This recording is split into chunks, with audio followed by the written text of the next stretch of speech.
Good morning, Bucknutters. Welcome to the Bucknuts Morning 5 here on Friday, January 2nd, 2026.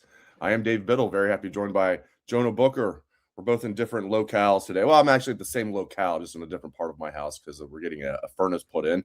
Jonah, you're still in Pasadena. You got a chance to see the Rose Bowl yesterday. Boy, Indiana just smoked Alabama. My goodness, Indiana, they are operating on a different level. They looked incredible. When you look at the way that Kurt Zanetti has them playing right now, they look like they're on a mission to win the national championship. They were playing at a different speed than Alabama, just disciplined, fundamentally sound. And you saw a team out there in that Rose Bowl that was operating with a sense of urgency. They were playing with their hair on fire. It was fascinating to see. It was probably about 80-20 Indiana fans there. But it was a heck of a showing from them. That Oregon and Indiana game is going to be a good one. But the way that Indiana's functioning and operating right now, it would be hard pressed to bet against them. All right, let's get into. We'll talk more about the other teams in the CFP. Ole Miss, that was cool to see them beat Georgia. And Oregon looked really good as well. But let's get to Ohio State. Jeez, I still can't believe what happened. Miami is a very good team. I still have no idea how they lost to Louisville and SMU, but they did. What changes? I mean, there's a lot of things. What changes need to be made for the Buckeyes this offseason? They definitely need to bring in a competent offensive coordinator similar to what they did on the defense with Matt Patricia. I think the whole strategy of playing slow all year when you have this much talent, it just doesn't work, especially when you go up against a team who has equal or comparable talent because the margins of error is so thin. Secondly, you got to go get a kicker. I mean, what did we watch last night with Ole Miss? I mean, they had a kid who made 55 yarder, 56 yarder, 49 or 47 yarder for the win. When you expect to play in high stakes games of this caliber late in the season, having a reliable kicker is non negotiable. If you look at that kick against Miami, if Ohio State's tied up 17-17 and you also have faith in your kicker, that's a whole totally different game. You can call that differently because you know, like, hey, if I have an automatic kicker, as long as we get inside the 40-35 yard line, chances are we can come away with some type of points. So they're bringing in Cortez Hamilton as wide receiver coach. I think that's a good hire. But I mean, there's not a spot available unless they get rid of a coach to bring in an offensive coordinator. Am I missing something? Like they'd have to fire somebody, right? Yeah, you're right. You're right. They're kind of at their max right now, and it's funny with the Cortez Hamilton with the Hankins hire. You're starting to see mixed reviews.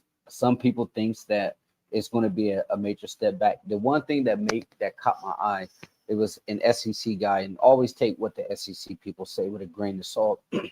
But they said with this hire, it now has changed the entire landscape of wide receiver recruiting because Ohio State was always the premier destination for the top 5 star guys.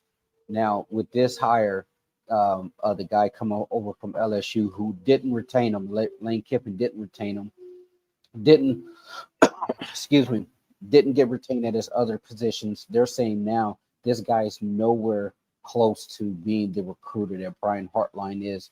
And they also point at some of his misses as far as development. I'm of the mindset, Dave, let's wait and see before we issue a final judgment on what he's going to do.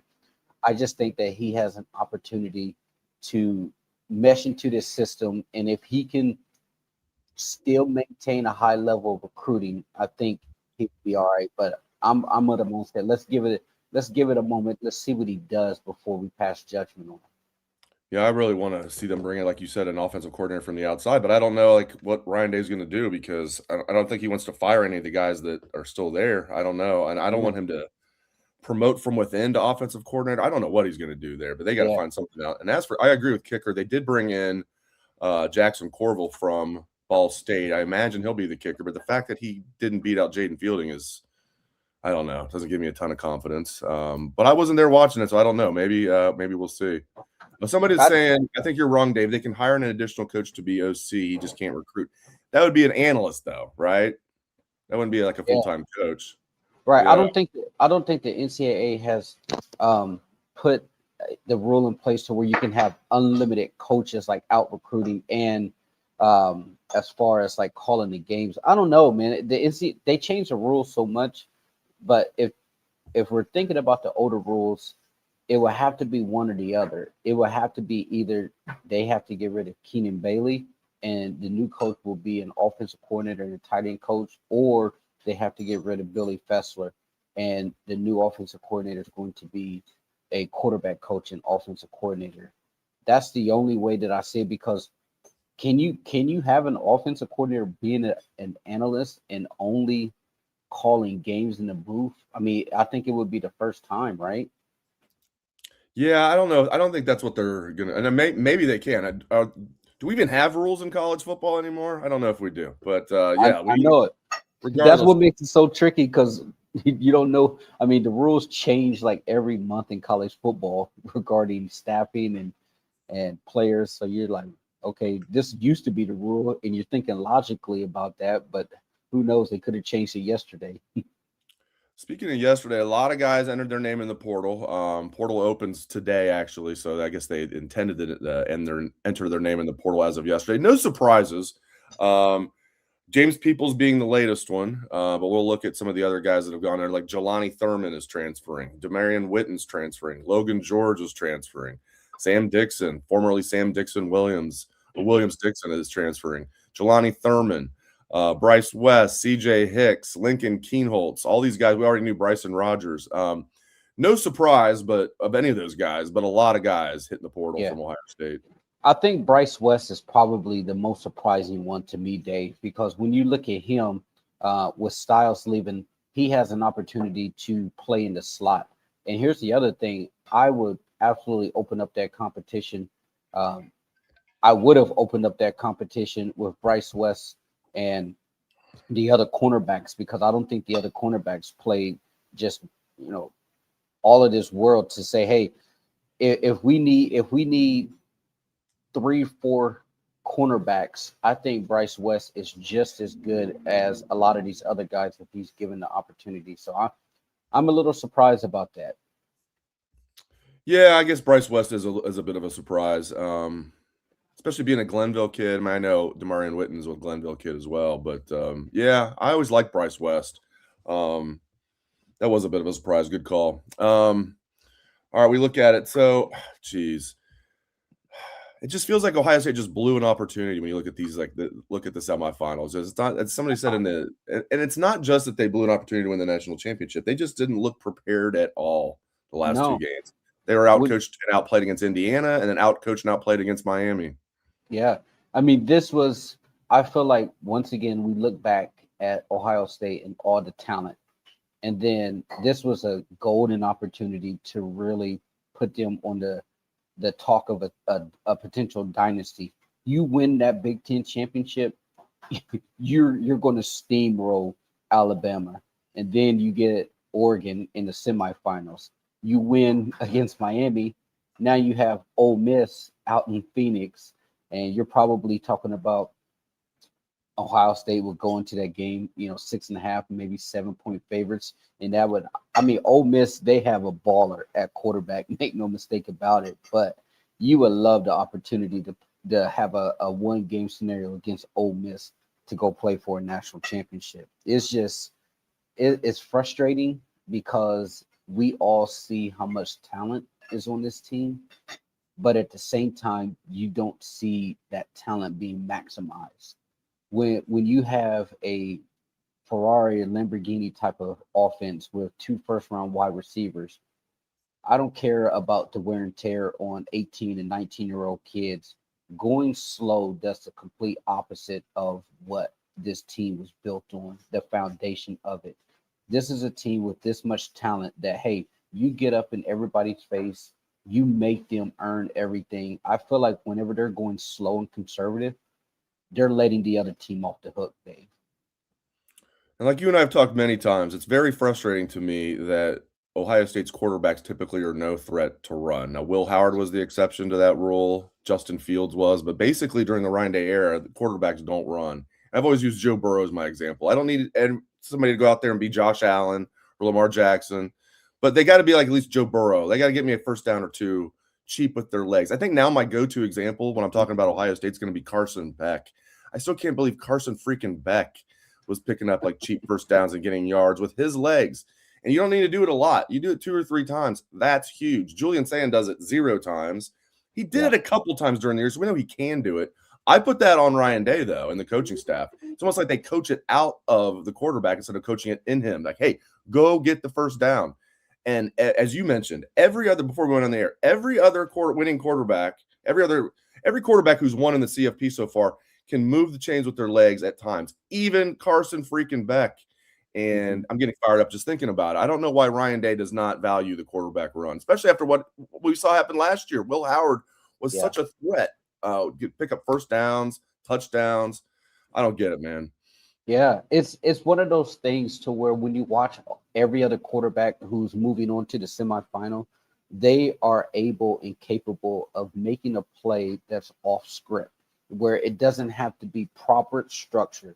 When you watching that Ole Miss game last night, post game, Chambliss, their quarterback said, "I'm a gamer." He goes, "When I need to go make a play, I'm going to go make a play," and you saw him do that by being able to keep plays alive. And that's the one thing that Mendoza was extremely good at against Alabama. Whenever they were in a situation, the offense got in trouble.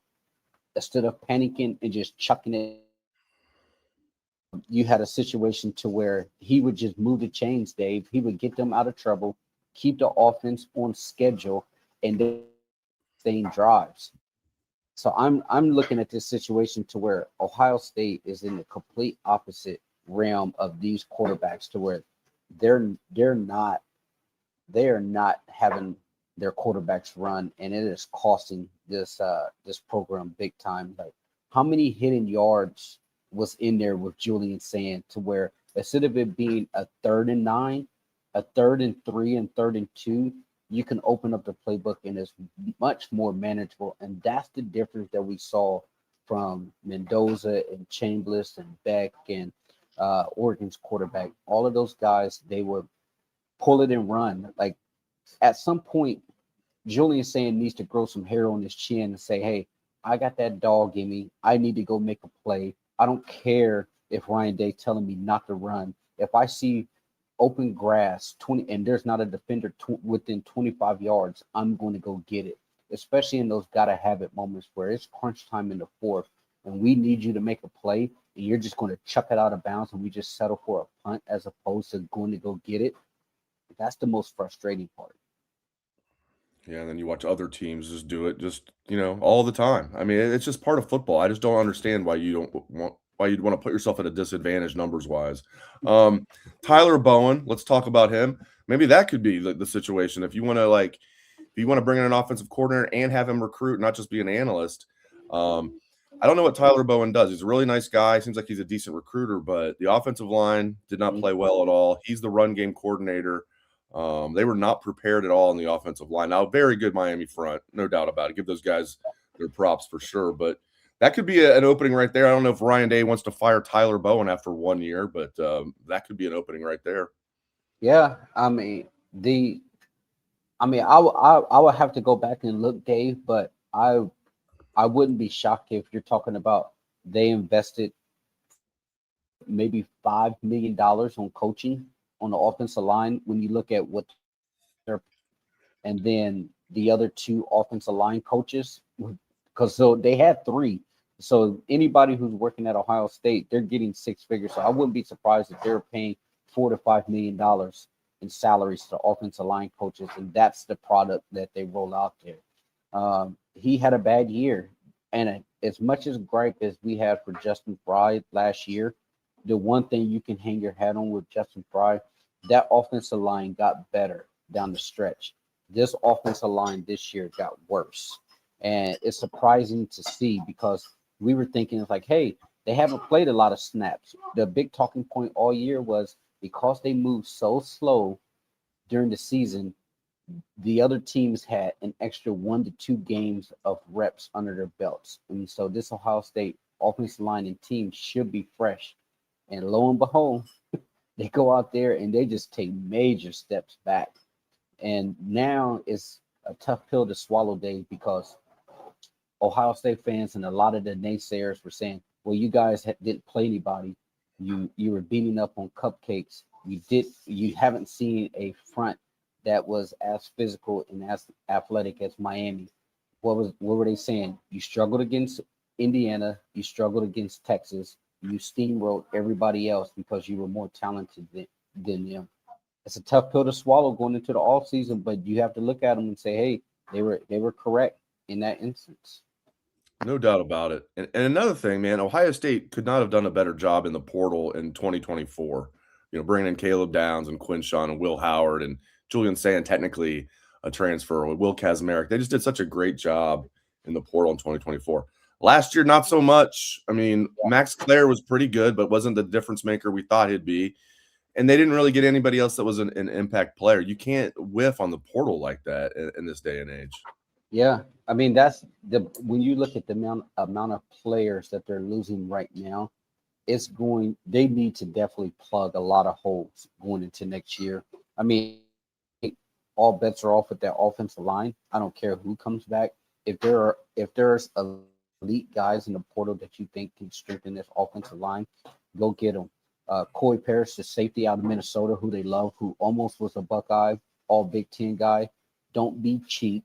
And that's the one thing that Ohio State has been very, very good at, is picking their spots on where they want to really make a splurge. This is the type of guy that can replace. He can't necessarily replace Caleb Downs, but you're getting an extremely talented player if you're willing to be aggressive for him.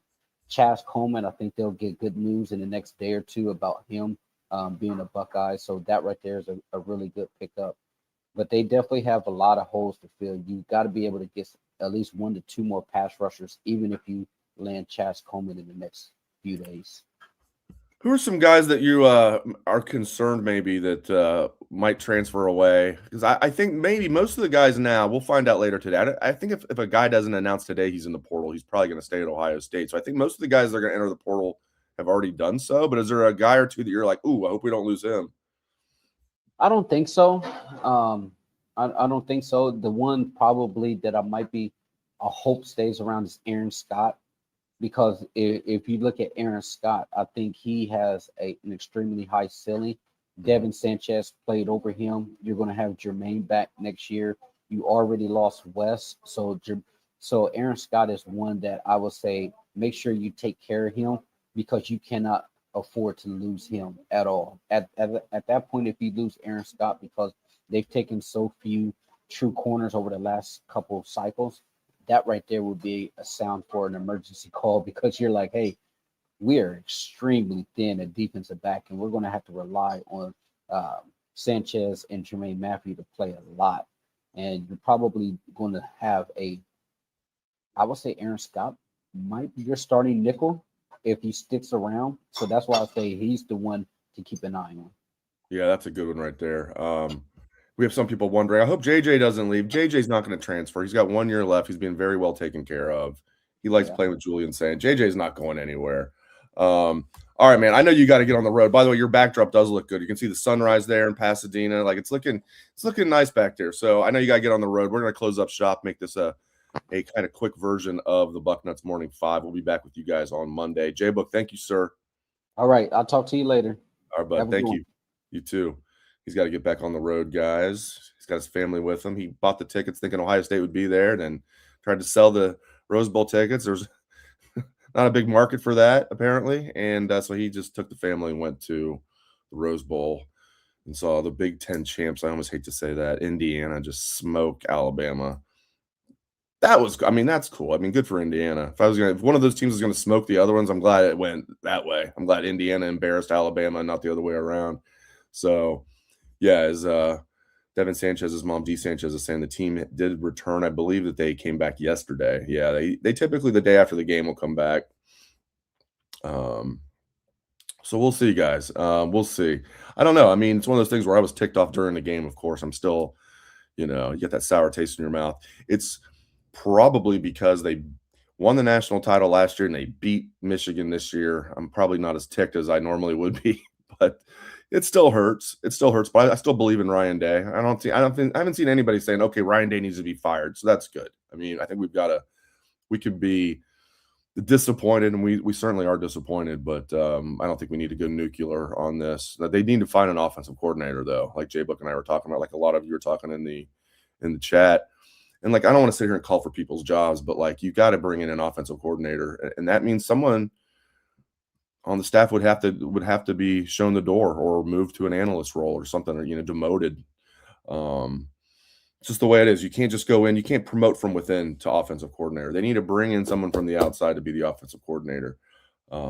Ryan Day being the CEO last year for the first time, really, because I know Hartline was OC in 23, but he didn't call the plays, and they were upfront about it. This year, they kind of were a little like incognito about what was going on. Last year, it was clear. Chip Kelly was the offensive coordinator. Ryan Day was able to be the CEO. That worked pretty well. So I don't want to go back to the old plan. They need to bring in an offensive coordinator. This is Ohio State, okay? And you're not going to promote Keenan Bailey. I mean, maybe he will. I'm saying I wouldn't do that. I would bring in a proven offensive coordinator from the outside. So do it. I mean, he's done a really good job bringing in guys like Matt Patricia and Chip Kelly. Whatever you want to say about Jim Knowles, that was a good hire. His like lone really bad hire as a coordinator was Kerry Combs. Jeff Hafley was a really good hire. He didn't know Jeff Hafley was only going to stay 1 year. That's the big thing. Hit the portal. Find me an offensive coordinator. Do a good job in the portal this year. I don't think we're ever going to see anything like 2024 where they only got like 6 guys and it was like 6 for 6, and including some absolute grand slam home runs like Caleb Downs and Quinshon Judkins and Will Howard. But you got to do a better job in the portal this year than 2025. Even if it's somewhere in between 2024 and 2025, I'll take that because 2024 is that's the gold standard. And then 2025, that's what not to do. So now let's get somewhere in the middle there, maybe closer to 2024. So yeah, it's gonna be a long off season for the Buckeyes. There's no doubt about it. But hey, I still think the program overall is in very good shape. I love this freshman class that we saw this year. And those guys are going to be sophomores, and typically that second year is when you really break out in college football. We've seen it so many different times where you look good as a freshman, and there's exceptions. I mean, some guys just take this world by storm as freshmen, like J.J. Smith and Maurice Clarett back in the day, and there's others that we can point to. But a lot of these guys, Devin Sanchez, Zion Grady. Zion Grady is playing a lot in that bowl game. I mean, Riley Pettijohn, Bo Jackson. Obviously, Bo played the most of any freshman. I like that freshman class. Some guys that didn't even play this year will get a chance next year, or didn't play very much this year at least, will get a chance to play next year. So I like this freshman class. I like the group they're bringing in as true freshmen, the 2026 class. You don't want to count on too many true freshmen, but they've got to do a good job in the portal. There's no doubt about it. All right, guys, I appreciate you guys. I appreciate J-Book getting up early in Pasadena, California to join us for the show. So thanks to J-Book. Thanks to all of you. Hope you guys are having a happy new year so far, except for that one thing that you're not too happy about. I'm with you on that, but seriously, I do think the program overall is in a good spot, despite what we saw the last 2 games. I know it didn't look good the last 2 games at all. It looked pretty bad, but tell you what, I mean, I guess in retrospect, losing to Indiana by 3 points in Indianapolis isn't like the worst thing in the world, but still, it just didn't look like the same Ohio State team for whatever reason. Since the Michigan game, they looked so good against Michigan after the slow start, so. It's perplexing, but they'll get it figured out. Next year is going to be a good year. And I know everybody's down on Julian Sand right now, but I think he's going to have a huge year next year. He got a little skittish toward the end. And I don't think the coaches did him many favors. And frankly, I don't think the wide receivers were helping him out too much in the game. He deserves a lot of blame. But the offensive line wasn't giving him any time to throw. I mean, Miami's defensive line was taking turns just ragdolling him to the ground. So I still believe in Julian Sand, and now Tavian St. Clair will be the backup. Lincoln Keenholz will transfer, and Luke Fahey will be the third-team quarterback as a true freshman. So Tavian St. Clair, if something happens to Sand, redshirt freshman Tavian St. Clair, the former 5-star, will be your quarterback if something happens to Sand. So Tavian's ready for that. Tavian's ready to be the number 2 guy, and I wish Lincoln Keenholz well. He's got 2 years left. I won't be surprised if he goes to Iowa. Somewhat near where he's from. He's from South Dakota, so at least a little closer to Pierre, South Dakota. I always thought they pronounce it Pierre, South Dakota. It's Pierre is how they pronounce it. So good luck to Lincoln Keenholz. But Tavian St. Clair, will be that number 2 quarterback next year. And I believe in him. All right, guys, I appreciate it. Thanks to Jay Book. Thanks to all of you. Hope everyone has a great rest of your day. Go Bucks.